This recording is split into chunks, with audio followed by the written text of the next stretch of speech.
Lots of people are playing this video clip and saying, look at the facial expressions. What does it mean? The podcaster Candace Owens, okay? At one time, a friend of Charlie's. At one time, an employee of Turner.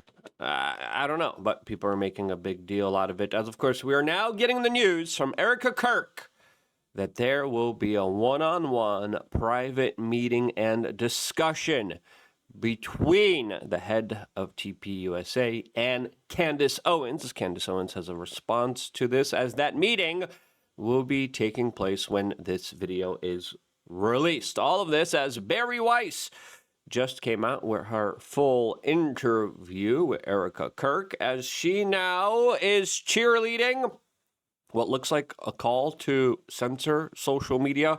That much more, as of course Glenn Greenwald had a lot to say about this, as well as a lot of the people online, some of which are too much online, as the theories now are running rampant against Erika, against Candace, and I hope today might potentially represent a day where all of this craziness is over, as I am going to be giving you my optimistic, positive type of scenario that could unfold right now that I think would be absolutely awesome and incredible. As of course, there's also the likelihood of a lot of things backfiring, of ego and pride and of utter destruction.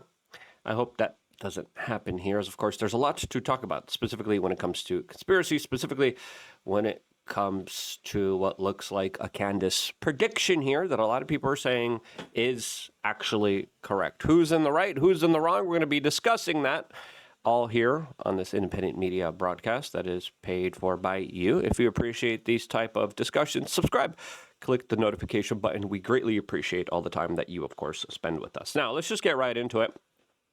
As Erika Kirk yesterday tweeted specifically, quote, Candace Owens and I are meeting for a private in-person discussion on Monday, December 15th. Candace Owens and I have agreed that public discussions, live streams, and tweets are on hold until after this meeting. I look forward to a productive conversation. Thank you. As my response to this is good. I think that's great. I think a discussion where we could come to an understanding, stop attacking each other, maybe come to a kind of cohesive conclusion where all of us are able to put the guns down and relax and actually come together would be something that I would envision would be more beneficial and fruitful than what currently has been going on, which has been an absolute issue in my own personal opinion. Lots of accusations, lots of conspiracies, lots of people kind of going wild here within the last few days here. And if there is a way to de-escalate, if there's a way to come to a bigger understanding, this could potentially be it. I have a positive perspective of what could happen here. Other people have a negative perspective here. As Candace Owens responded by saying, I am very much looking forward to this discussion. As of course, Candace Owens previously said that her husband and Erika are the only ones that would stop her from doing what she's doing. Erika Kirk kind of addressed her with an interview with Bari Weiss, and then Candace Owens kind of came out and then talked about some of the claims and then kind of rebutted what Erika was saying. But I think the bigger discussion here particularly is around free speech, social media algorithms, which Bari Weiss is trying to use this entire situation in order to galvanize and what looks like bolster a situation and scenario where there would be a more of a restrictive type of algorithm that wouldn't play to what a lot of people have deemed a lot of these, quote, crazy conspiracies. Now, again, granted, there are some crazy conspiracies, but where do we draw the line? Who draws the line? I think that's a very dangerous discussion that leads us towards a situation that all of us are not going to be off in a better place in. Morgan Arail responded to Erika Kirk by saying, this is fantastic news, and I pray that you both have your hearts and ears open to receive what the Lord needs to accomplish through this meeting. Burt McLaughlin, let me know if you need security. I'm a world-famous undercover agent, and I've solved every case I've been assigned to. Of course, he's being facetious here. Austin Peterson saying, it's a trap. We'll see what actually kind of happens here. My positive, optimistic outlook is the two come together. And the knives are put down, the weapons are drawn down. There's some kind of understanding, there's some kind of cohesion, there's some kind of understanding here, and we're able to kind of move forward without this kind of dominating our news feeds and algorithms and discussions, and that we're able to focus on bigger, better things with respects towards continuing to call for justice for what happened to Charlie and to answer a lot of the unanswered questions. I think a dialogue is more important than ever.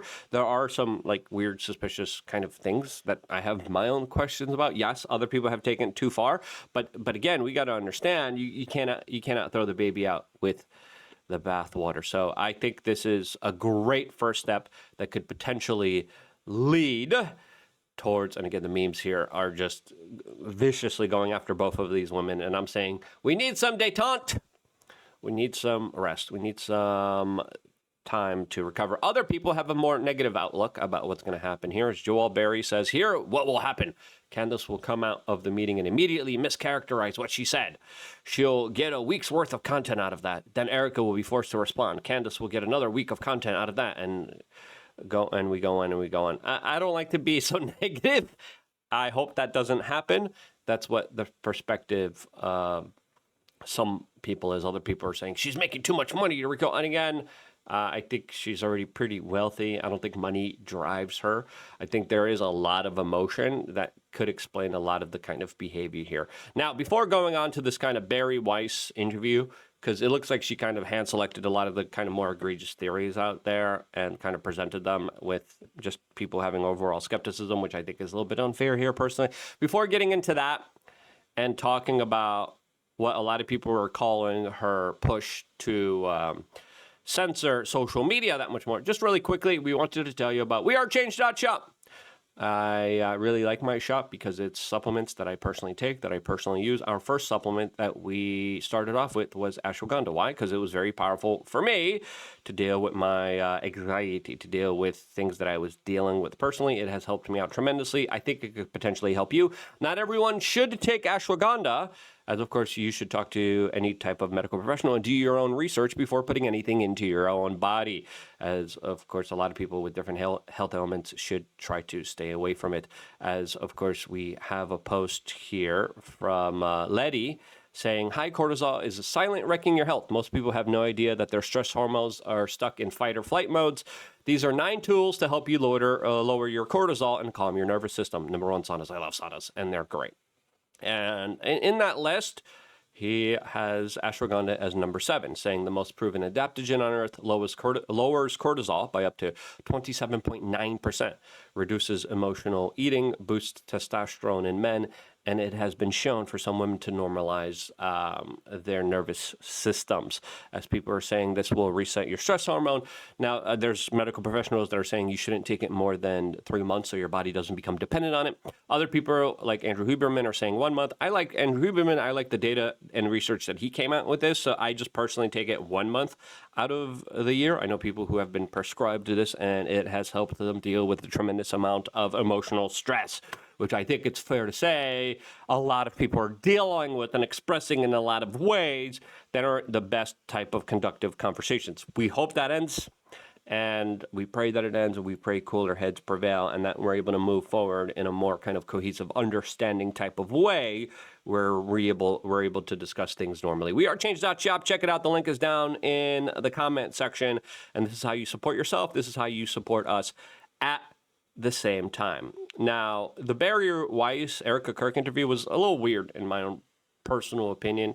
It definitely felt a little bit exploitative by CBS News. My own personal 2 cents here. Now, I know Erika's a grown adult. She agreed to do this interview herself. Personally, it was just a weird line of questionings that were more Jerry Springer emotional-like, that naturally were something that I didn't quite enjoy because it felt like there was an effort here trying to make Erika that much more kind of emotional here. And again, some people are saying, no, that's journalism. That's what a journalist is supposed to do. They're supposed to evoke emotion. But a lot of this being met with now her calls to deal with and change algorithms on social media, has a lot of people being suspicious here naturally, since, of course, we just came from a day and age where censorship was supreme, where you couldn't even say learn to code. The left was able to glorify violence. They were able to get away with that. The right wing and the health space and the conspiracy space, that I would argue overwhelmingly is a tremendous force of good comparatively to bad, was absolutely brutally unfairly treated and had people's lives and bank accounts and social existences ruined because they were going out there and in many instances they were trying to provide important information to the general public. That important information was denied to the general public, and then more harm was created. And I would argue that that has happened tremendously during the COOF years, right? We had a lot of doctors, medical professionals lose their licenses, censored, destroyed, and were publicly ridiculed while not being able to even rebuttal the accusations made against them because of this social media censorship. So I'm naturally allergic to this type of setup here, as a lot of people are saying this was the perfect setup to make everyone questioning things look really awful here and then call for, of course, the solution after creating the problem, which is censorship. And yet there are a huge number of conspiracy theories, you might call them brain rot, that are spreading right now online about the actual story behind the reality. Now, listen, we here on this channel have been addressing a lot of these theories, right? The shot came from back. There was a palm weapon. And I'm like, okay, let's examine this and let's try to make people understand here.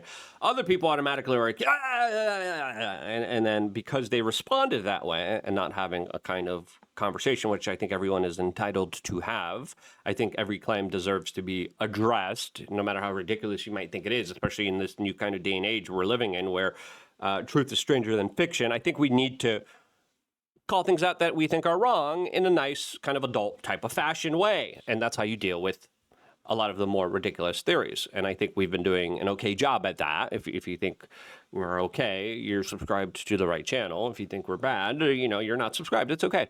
But the numbers kind of speak for themselves here.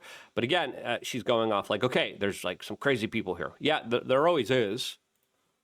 One, people say that Tyler Robinson was actually a MAGA Republican. Or two, some people say you were actually a Mossad agent sitting in front of me, and you were Charlie's handler, and Israel killed Charlie. Right. Other people say that a number of men in the crowd were wearing maroon T-shirts, and this signifies that his killing was an elite airborne operation, whatever that means. They say that the rings on your fingers, which are my kids' initials, my wedding. Now you're straw manning here, right? And yes, some people have said that. Right? But is this the kind of mainstream thinking? No. Band, the Medal of Freedom, my engagement ring. But apparently they symbolize some kind of secret plot. There's also a new theory that Egyptian aircraft have been tracking you. Mm-hmm. What is going on? Why are there so many conspiracies spreading about what seems to be a pretty open and shut case? This is the first time that we have seen evil on display where we have social media at our fingertips. Something so evil that happened, people are wanting answers immediately. They are wanting to figure out how to wrap their mind around this. Yeah, and a lot of people are having a difficult time, and I would argue that the feds haven't done the best of job at communicating, being open, transparent, and they goof up some things, and it happens, right? But you kind of take responsibility, and I don't think we have seen that from the feds here, as a lot of people are still having a lot of serious questions about individuals like Thomas Crooks that we still don't know much about. Egyptian planes. Egyptian planes. Do you believe that Tyler Robinson murdered your husband? Yes, I do. Why do you think it is so hard for so many people to believe that reality? Because it's too simple. Again, everyone always has to think there's more to the story. Well, sometimes there's not. I've seen the autopsy report. I've seen our case pulled together. I've been in constant contact with our lawyers, the prosecuting team. I've seen it all. There's also a gag order on a lot of people that Erika Kirk previously was talking against. Now, here's Bari Weiss, who was conducting that interview, with what a lot of people believe her to be calling for silence of social media. He was murdered 3 months ago. If you go on the internet, and frankly, it is leapt beyond the internet now into real life, and you talk to many seemingly sane people, they do not believe that the 22-year-old named Tyler Robinson that has been arrested and charged with his murder is the actual murderer. Who did they think? Yeah. They believe any number of theories. They believe that Erika Kirk was his Mossad handler and that he was killed by a foreign government. They believed that she was tracked by Egyptian planes. They believe that the rings on her hand are signs of Illuminati. See, this is the same kind of line of questionings that she was asking. The theories themselves are absurd. What she uses as the perfect setup. And now she continues on. Here's the problem. Here's the solution. matters is that, because she speaks about this in the interview, the brain rot that social media is allowing to spread, the way that it is detaching us from humanity, from our ability to talk to one another and our ability to discern the truth from just out and out lies, is something that is incredibly important as a theme, I think. That's what Now, for her, the problem is social media. It's this social media. We need authoritative voices, right? For me, the problem is, the federal government hasn't done their best when it comes to addressing the situation, being accountable, and laying out the facts and evidence of this particular case. And a lot of people say, we got to wait until the court proceedings. Okay, sure. But a lot of people are saying we're going to wait and we're not going to get anything, just like happened with Thomas Crooks. There's still a lot of questions, as we saw, especially from the great Tucker Carlson documentary that came out regarding Thomas Crooks. And people are, of course, extremely skeptical. Now, Glenn Greenwald had a response to Bari Weiss, quote, a self-proclaimed free speech defender, explaining her grand vision of excluding, quote, extremist voice. Now, if you want to address extremist voice, you have to address them and you have to talk to them like normal human beings, and you have to make them understand with evidence, transparency, and accountability. That's the best way. Sunlight is the best disinfectant. Now, if we have algorithms, right, that stop this, they're just going to go off to further extreme kind of avenues of the internet and become more extreme. And I think that's the argument against censorship that I think is the most important one. All right, so there was recently a Jewish leadership conference that Dan Sanner, who's a longtime Jewish Zionist who has been inside government for a long time dealing with policies of Israel, very supportive of Israel, he hosted a conversation that included Bari Weiss and Ben Shapiro, needless to say, as fanatical supporters of Israel as it gets. And there were a bunch of things that were said, some of which we analyzed last week. But there was something that Bari Weiss said in an interview that was released earlier today, in which she was explaining the kind of things she wanted to do at CBS, the sort of thing that she thought in her new role as the head of CBS News, would be the kind of thing that would improve corporate media, would restore faith and trust and interest in dying legacy media outlets like CBS News. And here is the video of Bari Weiss explaining her vision of what corporate media should do. And she talked about how you need to exclude a lot of the voices on the left and right that are deemed too extreme. Who determines what is extreme? Who determines what is not extreme? Again, if someone has a point of view, it deserves to have a conversation. That's always been my point of view here. Now, again, the battle of the war of words continues. We have Candace Owens, obviously a couple days ago responding to Erika Kirk. She also responded publicly on Twitter saying, quote, you really think I'm going to be on, and again, she's highlighting Erika Kirk here, saying that there was a mischaracterization of what she was saying about the Egyptian planes. Tucker Carlson came out and talked about how weird the Egyptian plane stuff was, that he also looked into it as well. I don't understand it myself still, as we have a community note here saying Candace Owens never said Erika Kirk was on the Egyptian planes. That's false. She said the planes traveled to the same location as Erika, not that Erika was on them. Nothing has been debunked by statements on shows. And people are saying that was a, quote, straw man argument. And again, we have the steel man argument here. Even when it comes to Bari Weiss's arguments here and everyone else's arguments here, because there is an argument for everything. But I think we're all left better with more communication, more openness, a bigger Overton window. Some people are saying, no, everyone's brain rotted. People need to do this and do that. And I'm like, you just want to like rage quit after dealing with all this type of insanity. Personally, now let's hope a lot of this craziness and nonsense ends. Let's hope it stops. Let's hope cooler heads prevail. Emotions calm down. Maybe some people take some ashwagandha to chill out a little bit here. Cheesy plug here for my shop, which supports everything that we're doing here. But in all seriousness, I think a lot of us have a lot of emotional fatigue regarding all of this. I think conversations need to start in a more kind of constructive way rather than just trying to dunk on each other. I hope that is started today, and I hope that represents everyone else getting the memo as well, being like, okay, you have your theories, let's actually have a legitimate conversation about it. If they're crazy, if they're bad, let's maybe not call it crazy, let's call it ill-informed, let's inform people. That's my take. If you agree with that, share this video. If you don't, if you think I'm wrong, if you think I should have a better approach at this, let me know what you think the approach should be down in the comment section below. I wouldn't be here if it wasn't for you guys liking, sharing, subscribing, and I can't thank you guys enough for that. And that's why I always try to end every single broadcast by saying, I love you guys. Stay tuned for more. All here exclusively on youtube.com/wearechange.